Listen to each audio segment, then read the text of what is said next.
Hey guys, welcome back. I want to talk about preparation today and how important it is. Much more important and much more an example of wisdom than you ever would have thought. Listen in today. Welcome to Everyday Truth with Kurt Skelly. We believe the Bible is true and relevant to everyone, everywhere, every day. If today's conversation is a help to you, take a moment to leave a review or share it with a friend.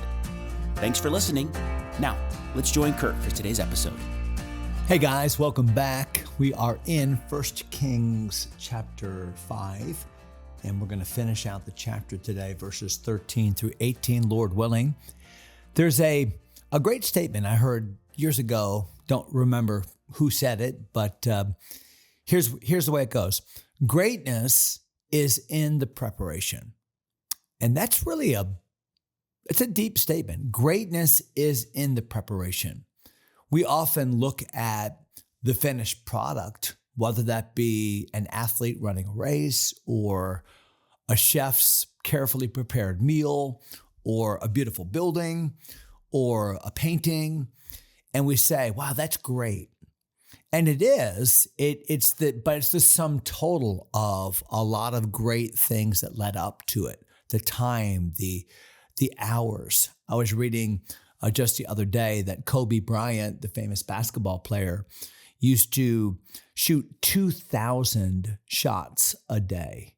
That's a lot of basketball shots to develop himself to be a great ball player. The average violin virtuoso spends 3 to 5 hours a day practicing all of those years. That compounded interest of preparation brings greatness. So greatness really is in the preparation. And think of this, when it comes down to the performance, whether that be an actor on the stage or an athlete on the court, when it comes down to the actual performance, everybody wants to give his best.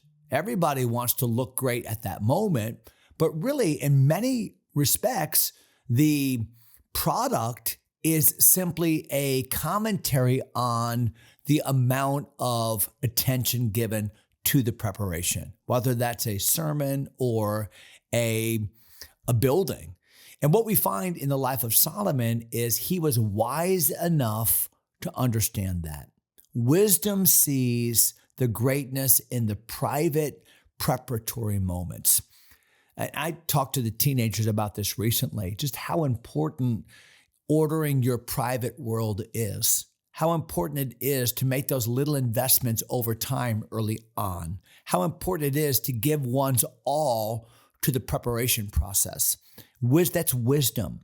And that's what Solomon did in every area of his life. He sought wisdom early. He applied wisdom early. We've been talking about this, even with his business dealings and his international politics and cooperations, as we saw last episode. But this episode, we're going to see the way by which Solomon is preparing for the building of the temple. Now, what's interesting about that is that his dad, David, had done much of the preparations already. He had prepared for the financial burden of the temple. He had prepared many of the building materials. So David had really gone far in kind of plowing the ground for the temple period, but there was still much to do. And Solomon understood that. And what we're going to see in the verses we talk about today is tremendous wisdom in the way by which he organized the people to complete this colossal task of building the great Solomonic temple. 1 Kings 5, look at verse 13. Let me just check my time here. There we go. And King Solomon raised a levy we would use today as a synonym for taxation, but it was a little bit different than that back in Bible days. So the King Solomon raised a levy out of all Israel, and the levy was 30,000 men. So a levy here was really a taxation on people laboring, not necessarily on the liquidation of their finances. In other words, today we look at taxation as giving money or paying that check to the IRS. But a levy here meant you have to give of your time, of your labor to the country. We talked a bit about this last episode, and that is that Solomon conscripted labor, a labor force for the huge public project of finishing the temple.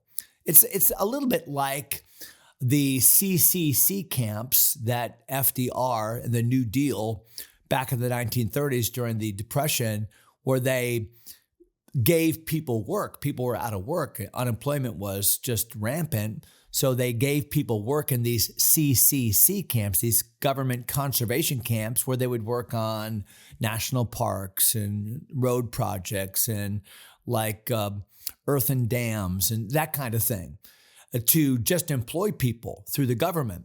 So that's what's happening here. So Solomon is requiring X number of people to do this work for X period of time. It's very, very organizationally wise.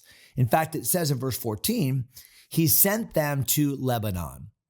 That would be a huge trip back in those days. I mean, days long for a labor force to leave Israel to go all the way north to Lebanon, to where these forests of cedar trees were, to get this raw, good material for the building of the temple. And watch the organization in verse 14. So he sent them to Lebanon, 10,000 a month by courses. So a course means, like we would say today, a shift. So maybe you work at a place that has shifts, day shift and evening shift and then night shift. So a course is a shift. But unlike working different shifts during the day, what Solomon did is say, okay, I'm going to get 10,000 people to work for a month, and then they'll get 2 months off. So they have to go live in Lebanon and live in a work camp and do work every day.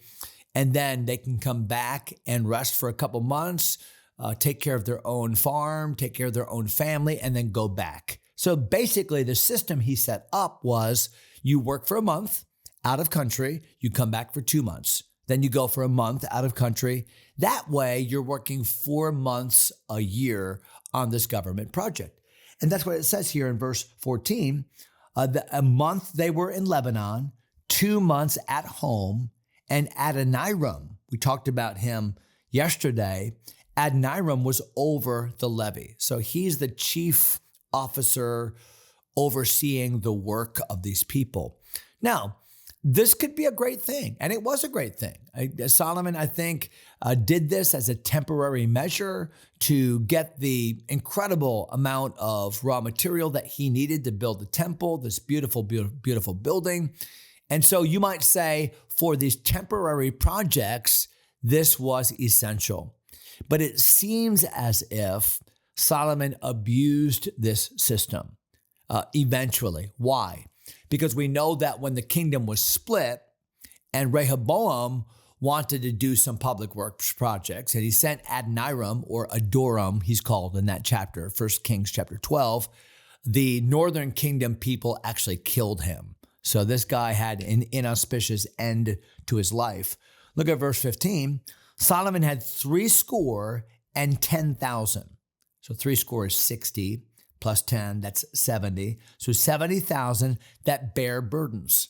So we would say people that transported the goods. Remember, back in Bible days, there aren't semi-trucks and there aren't trains. And so many times people just had to bear the burden. They had these laborers that would bear these burdens, and 70,000 hewers in the mountain. So a hewer was specifically a person that was working in stone quarries.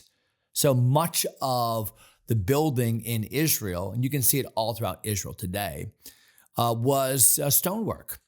And while there was woodwork for sure, most of the buildings and most of a particular building would be stone.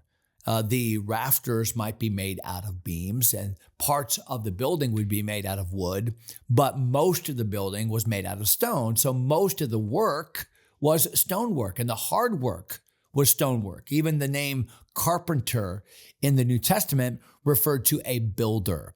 So Jesus certainly would work with wood, but probably did most of his work with stone. So the hewers in the mountains, 80,000 of them. And most of these were probably resident foreigners. So he conscripted citizens to be part of that labor force of 10,000 a month, but then these others were working as well. Look at verse number 10 or verse number 16. It would help if I could see with my, I should be wearing glasses. I think some of you probably know that, but I'm just so stubborn. I don't wear them. So I keep on holding my Bible farther and farther away from me so I can focus. But we're in verse 16. Beside the chief of Solomon's officers, which were over the work, 3,300, which ruled over the people that wrought in the work. So remember, the whole lesson today is about the wisdom of preparation and the wisdom of the organization of that preparation. And we see that Solomon has a system here that's working really well. He is assigning people to their various tasks. He knows that they need times of rest, times of work. He has it all figured out. But he also knows this: you need good overseers. Remember, Jethro taught Moses this when it came to counsel and solving people's problems and making judgments, that you need good oversight when it comes to these things. And that's true of anything. That's true of any project that involves scale. You need good oversight. And so Solomon had 3,300, that's a big number, overseers, people that would oversee the various projects and the various sites where the lumber was being cut down, where the beams were being made, and where the stone was being cut, and all of that. So Solomon understood the importance of brute labor, day labor, if you will, but then he also understood the importance of having these intellectual laborers, people that weren't necessarily doing a lot of the manual labor, but they were the engineers, and they were the architects, and they were the people managers, and that was very important as well. And I would just say this, that even in modern ministry, there are people that do the work of the ministry in a very manual way. We have people at our church that I just admire so much that are cleaning the toilets and sweeping the floors and fixing the drywall and getting on the roof and out helping park the cars and changing the diapers. And these are all manual aspects of manual labor. But then we have many others that work in ways where they're overseeing some of those projects or spending time planning the children's program or preparing that message. So labor has different shapes and sizes, doesn't it? According to our giftedness and our capacity. Even in the New Testament gifting, one of the gifts is ruling or administrating, and another gift is the gift of helps, which would be involved much more kind of sweat equity kind of labor. Look at verse 17. And the king commanded, and they brought great stones. If you've ever been to Israel, the stones for even the temple mount area, that retaining wall that we call the Western Wall, are huge. They're huge. So you can imagine the stones that Solomon is having hewed out at these quarries. They're huge and costly stones and hewed stones. And really what that means is that Solomon had all the stones cut to size and cut to shape and done just right off site. And then all of those pieces, like one big puzzle, were then imported into Israel for the assembly project. And that way, the site in Israel wouldn't be this messy, dirty, loud site, but it was really just a place where all of the work had been done elsewhere, brought in, and then assembled in Jerusalem. Verse 18, and Solomon's builders and Hiram's builders. Remember him up there in Tyre? And then some of the other cities in Tyre, Phoenicia was more city-states. So you had modern day Beirut. I forget the name of it back then, but you had Tyre and Sidon, and Byblos was another place. And you had people working, they were the Gibeonites, but you had people working in all these different areas that were preparing this material for the temple. And so Solomon's builders and Hiram's builders did hew them and the stone quarters, and they prepared timber and stones to build the house. So this is all of the hard work, the framing work, the foundational work. And we find that to be true in the rebuilding of the temple years later, whether it be the Ezra temple. Remember how Haggai had encouraged them to go back and rebuild the temple and go to the mountain and get wood. So it starts with raw materials. Every project starts with, you got to start somewhere. And it might not take shape yet. It might be years down the road, but someone has to do the hard work of planning and preparing and working before it ever comes to fruition. So remember, my friends, greatness is in the preparation. So do that term paper. Get that homework done. Get that hard work done. Don't get discouraged raising that 4-year-old. You might not see progress today or tomorrow. You might feel as if this is so frustrating, but greatness is in the preparation. I hope that helps you today. We'll see you next time as we start chapter 6 and actually start constructing the temple. Hope you'll join us for that. Until then, God bless you, my friends.